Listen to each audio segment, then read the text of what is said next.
சின்ன சின்ன டிப்ஸ் எல்லாம் சொல்ல போகிறாங்க. அந்த டிப்ஸ் எல்லாம் ஃபாலோ பண்ணால் பிரியாணி நல்லா தரமான பிரியாணியாக இருக்கும். எப்படி செய்யலான்னு பார்க்கலாங்க. எல்லாருக்கும் வணக்கங்க. இன்றைக்கி பார்த்தீங்கன்னா பாஸ்மதி ரைஸில் பிரியாணி எப்படி குழையாமல் செய்யலான்னு பார்க்கலாங்க. ஒரு சிலர் செஞ்சால் குழஞ்சி போகுதுன்னு சொல்லி சொல்கிறாங்க. அது எப்படி நம்ம செய்யலான்னு சொல்லி பார்க்கலாம் வாங்க. குழையாமல் சிக்கன் பிரியாணி எப்படி செய்யலான்னு பார்க்கலாங்க. 1 கிலோ அரிசிங்க தண்ணியில் போட்டு ஊற வச்சுக்கலாம். எல்லாமே போட்டாச்சு. அடுத்து இது தண்ணி ஊற்றி ஒரு டைம் அரிசி பாருங்கள் ஊற வச்சாச்சுங்க. இது கழுவிட்டு ஊற வைக்கணுங்க, இல்லைன்னா ஒரு மாதிரி அழுக்காக இருக்கும். கழுவிட்டு இப்படி ஒரு டைம் ஊற வச்சுக்கலாம். இப்போ 20 நிமிஷம் மட்டும் ஊற வச்சுக்கலாம். 20 நிமிஷம் இல்லைன்னா அரை மணி நேரம், அதுக்கு மேலே ஊற வச்சா அரிசி உடஞ்சிரும். சரி, இது ஊறட்டும். அதுக்குள்ளே பிரியாணி ரெடி பண்ணலாம்.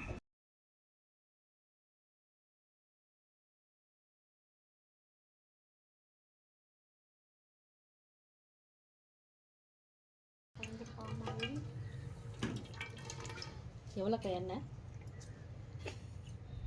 250 ml எண்ணெய் ஊற்றிக்கலாங்க.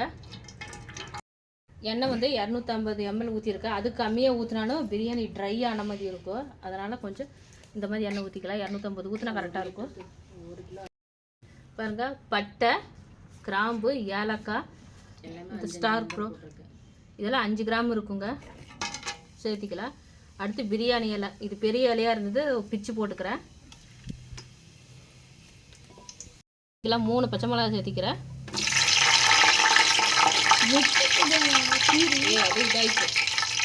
சரி, வெங்காயம் சேர்த்திக்கலாமா? அடுத்து வெங்காயம் சேர்த்திக்கலாம். வெங்காயம் ஒரு 4 பெரிய வெங்காயம் மட்டும் இப்படி பொடியாக கட் பண்ணி சேர்த்திக்கலாம். நைஸாக இந்த மாதிரி கட் பண்ணி சேர்த்திக்கிட்டா தான் வணங்குறதுக்கு நல்லாயிருக்கும். நல்லா வணங்கட்டும், கலர் மாறட்டும். வணக்கிக்கலாம். அதை எடுத்து பைசா. சரி, இது நல்லா வணங்கட்டும், கலர் மாறட்டும். இங்கே வணங்குச்சுனா தான் நல்லா பிரியாணி டேஸ்ட் கிடைக்கும். நல்லா கிறிஸ்பியாக வணங்கட்டும். அப்படியா, என்ன சொல்லணும்? நல்லா வணங்கட்டும். சிம்லேயே வச்சு வணக்கினா தான் நல்லா வெங்காயம் நல்லா வணங்கி, ஒரு ஹையில் வச்சு வணக்கினோம்னா வெங்காயம்லாம் தீஞ்சு போயிடும். இந்த அளவுக்கு நல்லா மெதுவாக இன்னும் வணக்கிக்கலாம். வணங்கட்டும்.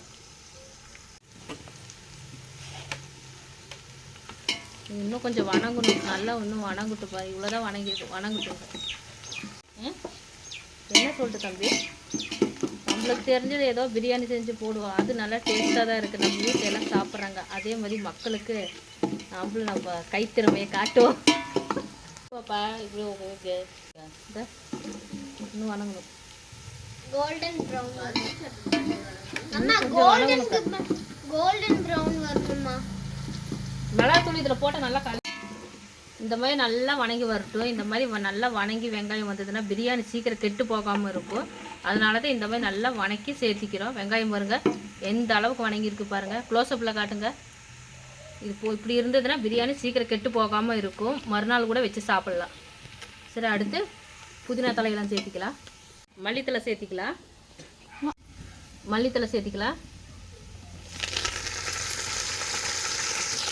அடுத்து புதினா,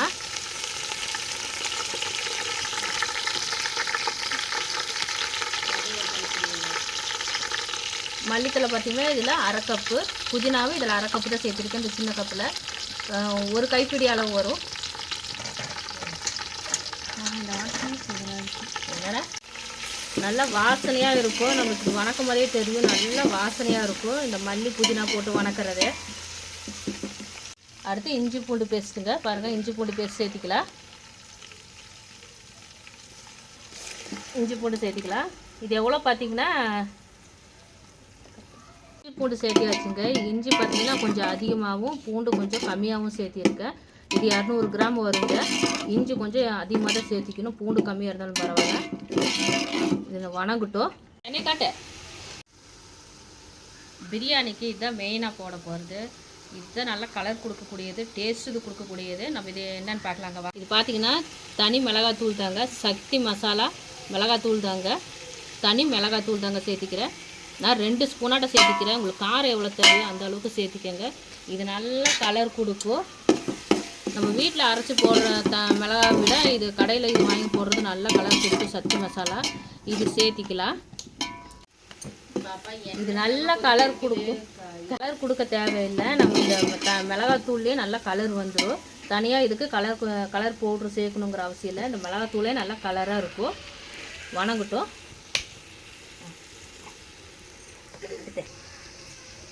சேர்த்திக்கலாம். தக்காளி பார்த்திங்கன்னா ஒரு 5 தக்காளி ஆட்டம் கட் பண்ணி சேர்த்திருக்கேன். பெரிய தக்காளி தாங்க. இந்த தக்காளி பார்த்திங்கன்னா ஒரு 1/4 கிலோ தக்காளி வரும். இந்த கப்பில் 1 கப்பு தக்காளி வருது. இது சேர்த்திக்கலாம்.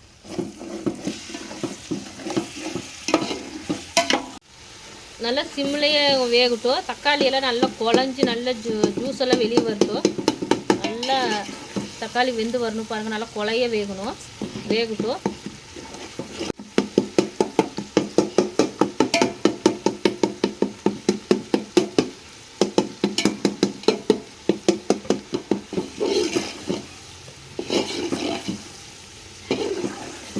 நல்ல தக்காளியெல்லாம் நல்லா குழஞ்சி வந்துருச்சு. நல்ல தக்காளி குழஞ்சி வந்துருச்சு பாருங்கள். இந்த அளவுக்கு இருக்குது. அடுத்து இதில் தயிர் சேர்த்திக்க போகிறோம். தயிர் சேர்த்திக்கலாம். தயிர் பார்த்திங்கன்னா இதில் 1/2 கப்புக்கு கொஞ்சம் கம்மியாக தான் இருக்குது. ஊற்றிக்கலாம்.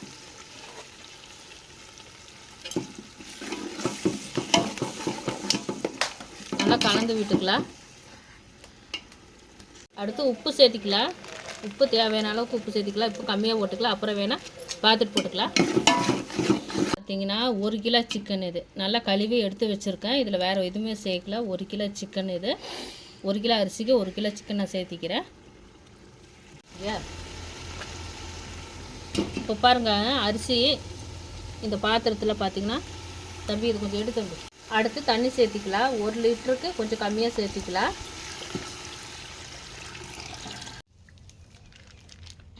1 லிட்டர் பாட்டில் இருந்தால் அந்த பாட்டில் இருக்க தண்ணி சேர்த்துனிங்கன்னா கணக்காக இருக்கும். ஊற்றிட்டு அதில் அரை பாட்டில் தண்ணி ஊற்றி வச்சுருப்போம். வீட்டில் அந்த வாட்டர் பாட்டில் 1 லிட்டர் பாட்டில் வச்சுருப்போம். 1 பாட்டில் தண்ணி சேர்த்திக்கலாம். அடுத்து பார்த்திங்கன்னா அதை சேர்த்துனதுக்கப்புறம் அரை பாட்டில் தண்ணி சேர்த்திக்கலாம். மொத்தம் 1.5 லிட்டர் தண்ணி வருது. அது கணக்காக இருக்கும். 1 லிட்டர் பாட்டில் கணக்காக கொடுத்துருப்பாங்க. அது கணக்காக இருக்கும். அப்படி சேர்த்திக்கலாங்க. நான் சொன்னதை எடுக்கலையா எங்கே வை அது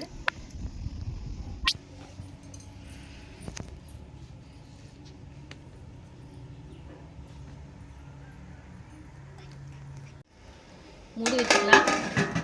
மூடி வச்சு நல்லா கொதி வரட்டும். அடுப்பு ஸ்பீடாக இருக்குது. நல்லா கொதி வரட்டும். நல்லா கொதி வந்ததும் கம்மியாக வச்சுக்கலாம். அப்போ சிம்முலேயே நல்லா கொதி வந்ததுன்னா இன்னும் இந்த எசன்ஸ் எல்லாம் நல்லா காரமெல்லாம் நல்லா இறங்கும். கொதி வரட்டும். அப்புறம் குறைச்சி வச்சுக்கலாம். பாருங்கள் தட்டை எடுக்கும்போது பார்த்து எடுக்கணும். கட் பண்ணுறேன் பாருங்கள். மூடி பார்த்து எடுக்கணும். இப்படி மேலே தூக்கணும்னா ஆவி பட்டுருச்சுன்னா கையெல்லாம் வெந்து போயிடும். நீர் ஆவி பட்டதுன்னா இப்படி எடுத்தால் கரெக்டாக இருக்கும். கொதி வந்துருச்சு பாருங்கள். அடுத்து நம்ம குறைச்சி வச்சுக்கலாம். குறைச்சி தீ நல்லா குறைச்சி வச்சுக்கலாம். சிம்மில் வச்சுக்கலாம். மூடி வச்சிடலாம்.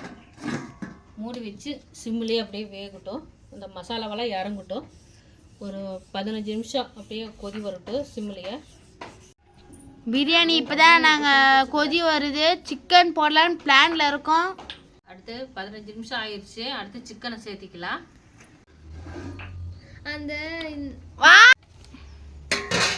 அடுத்து சிக்கனை சேர்த்திக்கலாம். 1 கிலோ சிக்கன் இது.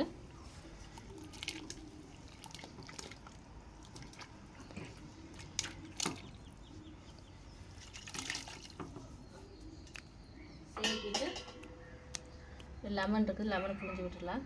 6 லெமன் சேர்த்திக்கிறேன். வாசனை நல்லா கமகமன்னு இருக்குங்க. இப்போவே போட்டு அப்படியே கலக்கிக்கலாம். இது ஒரு கொதி வரட்டும். அடுத்து அரிசி சேர்த்திக்கலாம். இதிலே உப்பு காரம் பிடிக்கும் சிக்கனில். ஒரு கொதி வரட்டும். மூடி வச்சிடலாம். அரிசி தண்ணியை வடிச்சுக்கலாம். ஊற வச்சதை இப்போ வடிச்சிட்டு வந்துடுறேன். பண்ணிக்கலாம். அரிசிதான். அடுத்து அரிசியை சேர்த்திக்கலாம். அரிசி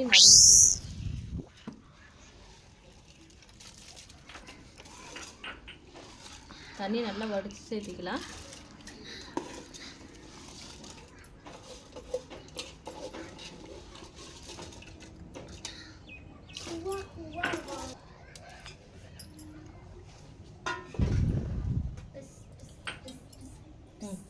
காட்டு.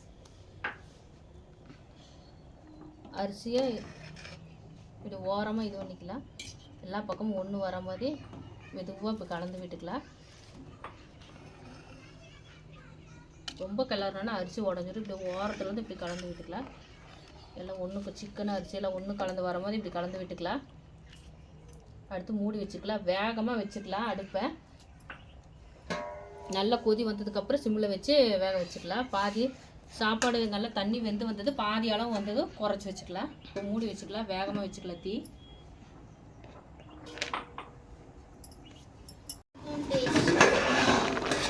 பாருங்க நல்லா கொதி வந்துடுச்சு.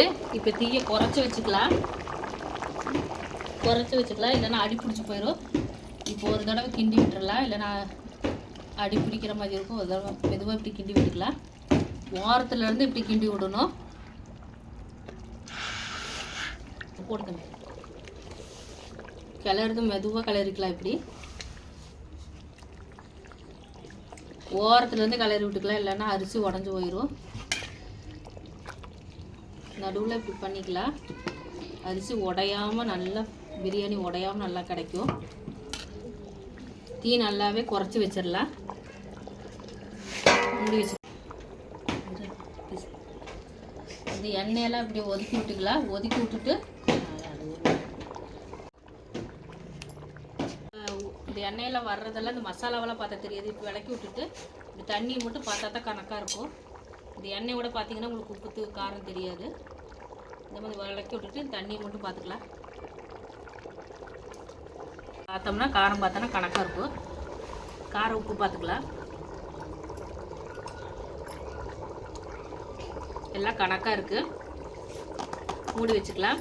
இப்போ காரம் பத்தலைன்னா மிளகாத்தூள் கூட கொஞ்சம் சேர்த்திக்கலாம். மேலே தூவி விட்டுக்கலாம். உப்பு வேணாலும் போட்டுக்கலாம். மூடி வச்சு வேகட்டும். என்ன சொன்னேன் என்ன பாருங்க. அடுத்து தம் போட்டுக்கலாம். பாதி அரிசி வந்துருச்சு, பாதி அரிசி வெந்து வந்துருச்சு, பாதி தண்ணியாக இருக்குது. பாதி அளவுக்கு வெந்துருச்சு. ஒரு கிளறி விட்டுட்டு அப்படி தம் போட்டுக்கலாம். தம் போட்டோம்னா இந்த ஸ்டேஜில் கணக்காக இருக்கும். எல்லாம் ஒரே சமமாக பண்ணிவிட்டு அப்படியே தம் போட்டுக்கலாம். பாதி அளவுக்கு தண்ணி இருக்கு பாருங்கள். வராத மாதிரி ஏதாவது வச்சு நல்லா தம் போட்டுக்கலாம்.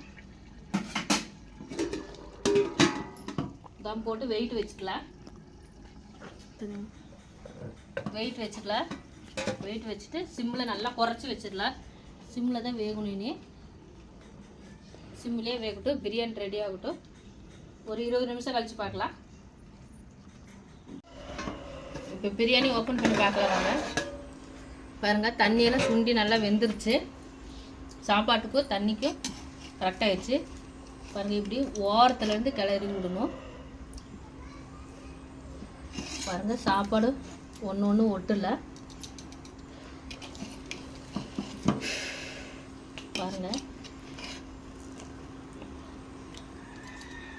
பாருங்கள் சாப்பாடு எப்படி உடையாமல் வந்திருக்குது பாருங்கள். இப்படி எடுக்கும்போது ஓரத்துலேருந்து இப்படி எடுத்து விட்டிங்கன்னா கணக்காக இருக்கும். பிரியாணி ரெடி ஆயிடுச்சு பாருங்கள். சூடான சுவையான சிக்கன் பிரியாணி ரெடி ஆயிடுச்சு. இதை சாப்பிட்டு பார்த்துட்டு எப்படி இருக்குன்னு சொல்கிறவாங்க. ஓரத்துலேருந்து போட்டுக்கலாம்.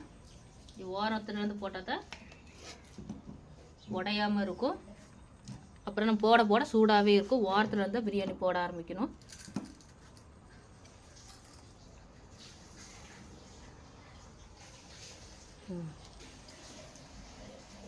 தேஜா தட்டு எடுத்துட்டு போட்டு குழம்புக்கு குருமா தேஜா போதும்.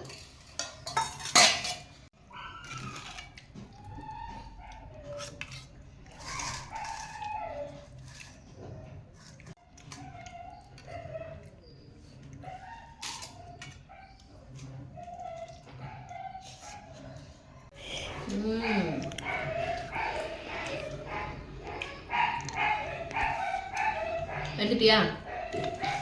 டேஸ்டா? பிரியாணி எப்படி இருக்கும் சாப்பிட்டு பார்த்து சொல்கிறாங்க.